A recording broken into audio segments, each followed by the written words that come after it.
Good morning বন্ধুরা, তোমরা সবাই কেমন আছো? আমি অনেক অনেক ভালো আছি। আজকে সকাল সকাল ঘুম থেকে উঠেই প্রথমে ব্রেকফাস্ট সেরে নিলাম একটু ম্যাগি দিয়ে, কারণ অনেক দিন ম্যাগি খাওয়া হয় না, তো অনেক দিন পর আজকে ম্যাগি খেলাম। আর দেখো, হঠাৎই রোহান আমাদের বাড়িতে এসে হাজির, আর এটা পুরো সারপ্রাইজ হয়ে গেছিলাম আমি, কারণ ও বলছিল বাড়িতে ঘুমিয়ে আছে।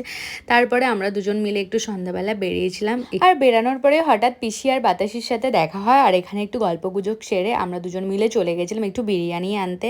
ভাবলাম আজকে রাত্রেবেলা ডিনারটা আমরা বিরিয়ানি দিয়েই সারবো। আর আজকে সন্ধ্যাবেলা না আমরা দুজন হেঁটে হেঁটে গেছিলাম বিরিয়ানির দোকানে, কারণ আমাদের একদমই হাঁটা চলা পড়ে না। তো এখান থেকে আমরা বিরিয়ানি নিয়ে বাড়িতে এসে তারপরে আমি ভাবলাম যে একটু চিকেন কষা রান্না করা যাক। আর আমার বরাবরই চিকেন খেতে না ভীষণ ভালো লাগে, তো আমি বাড়িতে এসেই রান্না করছিলাম। আর পেছনে দেখো দিদুন দাঁড়িয়ে আছে, আমাকে একটু হেল্প করে দিচ্ছিল। তারপর এখানে রান্না করাও কমপ্লিট, আর আমি রোহানকে খেতেও দিয়ে দিই, কারণ ওকে অনেকটা পথ যেতে হবে, যেহেতু আমার বাড়ি থেকে ওর বাড়ির ডিস্টেন্স অনেকটা। তো চলো বন্ধুরা, আজকের মতো